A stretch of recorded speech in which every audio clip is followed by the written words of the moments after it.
Maxwell Boltzmann, बोस-आइंस्टाइन और Fermi Dirac statistics में similarities और डिफरेंसेस क्या होते हैं, और डिफरेंट लेवल्स में पार्टिकल्स का डिस्ट्रीब्यूशन टेम्परेचर से कैसे अफेक्ट होता है। नमस्ते, मेरा नाम दीप दलाल है और इस लेक्चर में हम इन्हीं प्रश्नों के उत्तर खोजने की कोशिश करेंगे।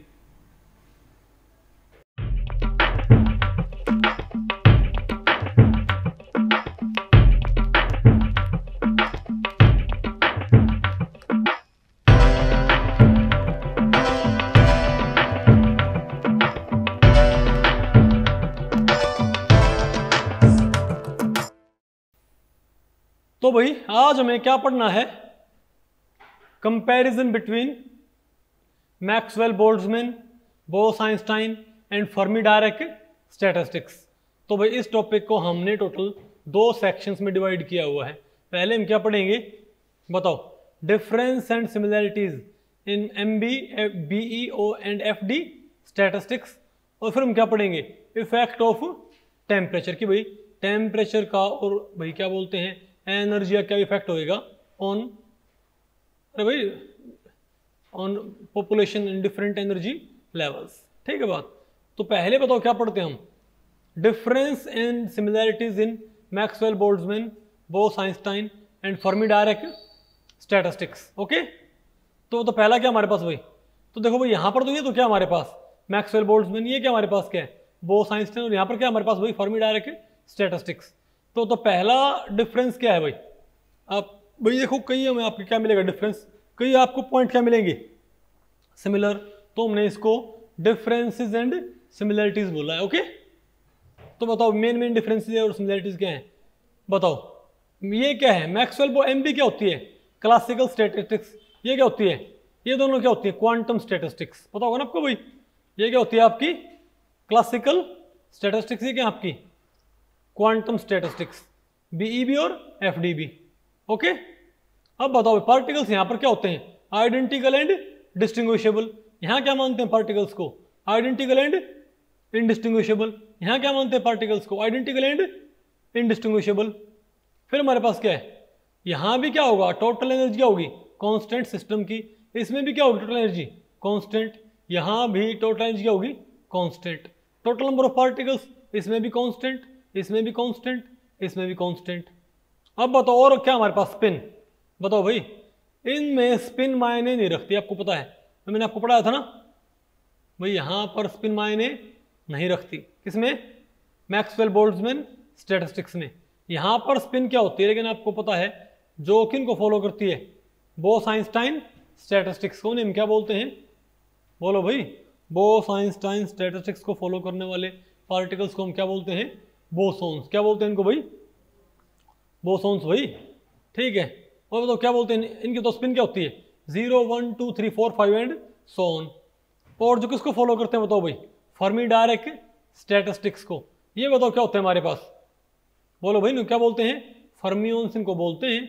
ठीक है, और तो क्या है हमारे पास यहाँ भाई स्पिन क्या होगी इनकी हाफ, 3/2, 5/2, 7/2 एंड सो ऑन। तो हमने एक बात देखी कि भाई मैक्सवेल बोल्ट्जमैन में तो स्पिन मायने नहीं रखती, फर्मी डायरेक में क्या है स्पिन क्या होनी चाहिए हाफ इंटीग्रल, और हमारे पास जो क्या है बोस-आइंस्टाइन स्टैटिस्टिक्स, वहां बताओ हमारे पास क्या है स्पिन क्या होनी चाहिए इंटीग्रल 0 1 2 3 4 5 एंड सो ऑन। और बताओ, और भाई बताओ मैक्सवेल बोल्ट्जमैन स्टैटिस्टिक्स में क्या था कि एक स्टेट में कितने पार्टिकल्स एग्जिस्ट कर सकते हैं, लेकिन यहां बताओ क्या होता है भाई, और ध्यान रखिए इस मामले में दोनों क्या है सेम, मैक्सवेल बोल्ट्जमैन भी और बोस-आइंस्टाइन भी, यहां भी क्या होते हैं अनलिमिटेड पार्टिकल्स पर स्टेट, लेकिन फर्मी डायरेक स्टैटिस्टिक्स, लेकिन भाई फर्मी डायरेक स्टैटिस्टिक्स भाई बताओ क्या होती है, अरे भाई फर्मी डायरेक स्टैटिस्टिक्स बताओ क्या होती है, इससे बताओ फर्मी डायरेक स्टैटिस्टिक्स बताओ क्या होगी इससे, तो बोलो भाई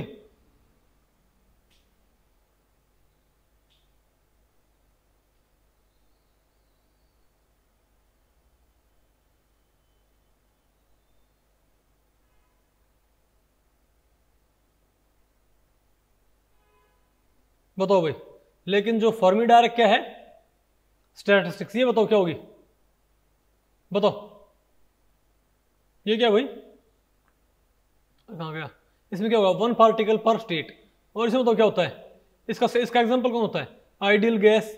इसका एग्जांपल तो कौन हमारे पास, आइडियल बोस-आइंस्टाइन गैस भाई।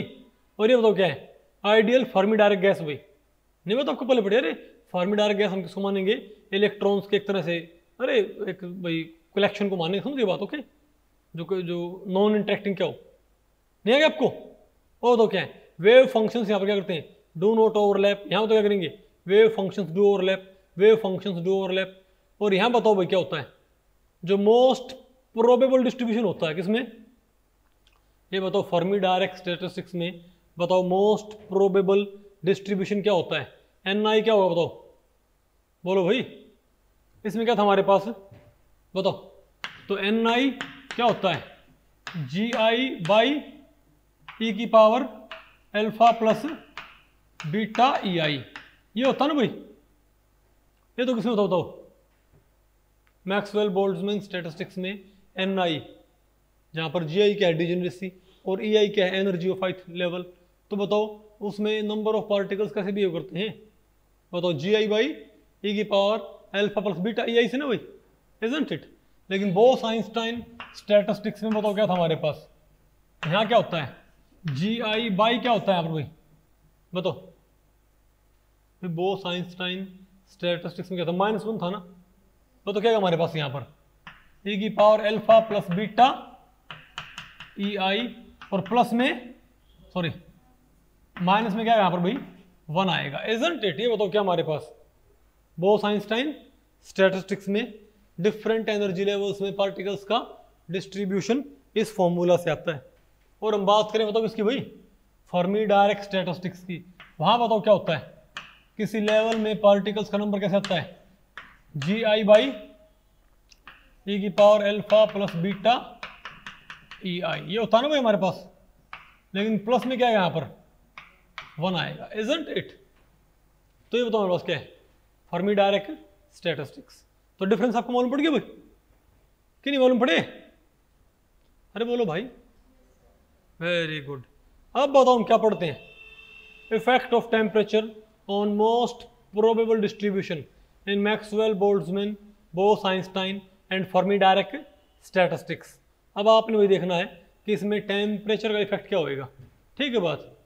तो सिंपल सी बात है, देखो जो हमारे पास क्या है, ये E, जो हमारे पास क्या है भाई, E है। अरे बोलो भाई, आप इसको थोड़ा एक्सपेंड कर सकते हो, आप इसको भाई ऐसे भी तो लिख सकते हो कि NI = GI बाई, बताओ क्या गया, e⁻⁴ और e⁻β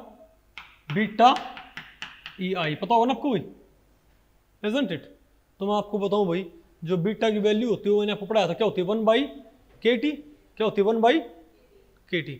चलो भाई ये बात बाद में करेंगे, पहले काम ये बताओ भाई, पहले आप मुझे बताओ कि अगर मैं इसका ग्राफ प्लॉट करूं वर्सेस एनर्जी, यानी अगर मैं NI का ग्राफ प्लॉट करूं वर्सेस एनर्जी, तो ग्राफ कैसा आएगा बताओ। तो ये बताओ हमारे पास क्या है, एनर्जी है, ठीक है। तो अगर एनर्जी क्या हो जाएगी बताओ, 0। अरे भाई अगर हमारे पास एनर्जी बताओ क्या हो जाएगी, 0 आ जाए, नहीं बताओ आपको पहले पड़ी, अरे बोलो भाई, अगर हमारे पास एनर्जी क्या हो जाए, 0 हो जाए, तो बताओ हम क्या बोलेंगे इसको। तो हमारे पास भाई, अरे भाई हमारे पास NI क्या आएगा, NI क्या आएगा, GI/e⁻⁴ आएगा ना, इजंट इट। और मैं ये कहूँ कि भाई हम ये कह दें कि GI भी 1 और e⁻⁴ भी क्या है, 1 है, ठीक है। तब बताओ हमारे पास ये वैल्यू कहाँ पर पड़ेगी हमारे पास, तुम क्या बोलेंगे, ये कहाँ लाई करेगा। तो भाई मैक्सवेल बोल्ट्जमैन स्टैटिस्टिक्स में E = 0 पे हम कहाँ लाई करें बताओ भाई, 1 पे लाइन करें क्या, E = 0 हम कहाँ पहुँच जाएंगे, 1 पहुँच जाएंगे ना। उसके बाद अगर E बढ़ेगा तो पूरे फैक्टर का बढ़ेगा, और ये बताओ फिर क्या होगा, घटेगा भाई, इजंट इट। यानी वैल्यू बताओ क्या होगी हमारे पास, ये ऐसे घटेगी, एक्सपोनेंशियल डीके, इजंट इट। लेकिन मैं आपसे एक बात पूछूं भाई, इनमें ऊपर कौन सा लाई करेगा, तो आपको साफ दिख रहा है यहाँ पर भाई इसमें माइनस कुछ है, और यहाँ पर इसमें क्या भाई प्लस कुछ है, तो ये फैक्टर जितना क्या होगा घटेगा, ये उतना ही क्या होगा बढ़ेगा ना। तो कोई आपसे पूछ ले बताओ एनर्जी वर्सेस पॉपुलेशन में सबसे ऊपर कौन पड़ेगा, अगर बाकी सारी कंडीशंस कैसे सिमिलर है, बताओ क्या है हमारे पास। तो सिंपल सी बात है, अगर यहाँ पर क्योंकि -1 है तो ये वाली जो वैल्यू आएगी बताओ क्या है हमारे पास, और भी घट जाएगी ना क्योंकि यहाँ पर क्या -1, तो एन आई क्या है सबसे ज़्यादा, यानी सबसे ऊपर कर्व बताओ हमारे पास किसका पढ़ना चाहिए बताओ भाई, बोस-आइंस्टाइन स्टैटिस्टिक्स का। अरे भाई ये वर्सेस एनर्जी, वर्सेस क्या है ये एनर्जी है, इजंट इट। और भाई और ये बताओ कहाँ लाई करेगा, 1 पे लाई करेगा ना, E बराबर 0 पे।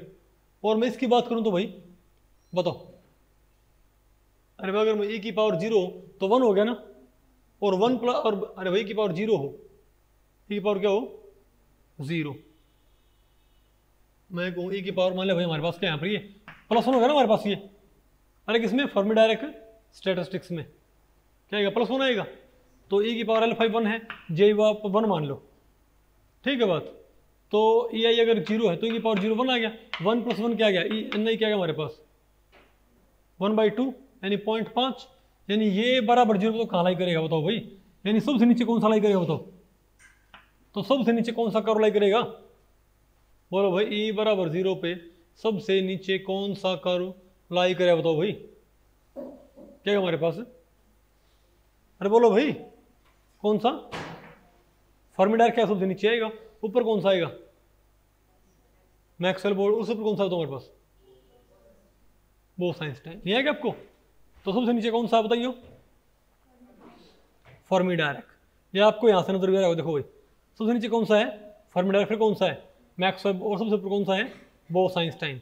और ये आपको ऐसे ही पैटर्न में कौन सा है, ये रेड वाला कर्व कौन सा है फर्मी डायरेक्ट, ये भाई ये ग्रे वाला कौन सा है बोस-आइंस्टाइन सॉरी मैक्सवेल बोल्ट्जमैन, और ग्रीन वाला कौन सा है बोलो भाई, नहीं बात आपको पहले पड़ रही क्या, अरे बोलो आसान है मुश्किल है, ठीक है।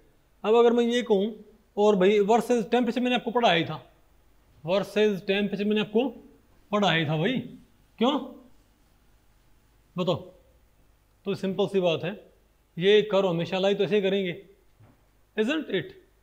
लेकिन आप ये बताओ भाई, अगर मान लिया E की पावर में क्या पुट करूँ बीटा, और अरे भाई अगर बीटा की पावर क्या पुट कर बताओ 1/kT, तो T का बताओ क्या इफेक्ट आएगा हमारे पास, तो T बढ़ेगा तो आपको पता होगा NI क्या बढ़ेगा भाई, क्योंकि आपको TI तो यहाँ पर भाग में है, अरे नीचे ये तो TI बढ़ेगा तो E की पावर क्या होगी घटेगी। अगर आपने यहाँ पर क्या पुट कर दिया बताओ भाई 1/kT पुट कर दिया, तो T बढ़ेगा तो E की पावर घटेगी, और ये क्या होगा बढ़ेगा, यानी ith लेवल में पॉपुलेशन क्या बढ़ेगी विद इंक्रीज इन टेम्परेचर। बहुत आपको पहले पढ़ रहे भाई, अरे बोलो ठीक है। तो भाई इस लेक्चर में इतना ही, अगर इस लेक्चर के बारे में आपके कुछ प्रश्न या सुझाव हैं तो आप मुझे नीचे कमेंट सेक्शन में पूछ सकते हैं, मैं उनके उत्तर देने की पूरी कोशिश करूंगा। तो ठीक है, मिलते हैं अगले लेक्चर में, तब तक के लिए नमस्ते।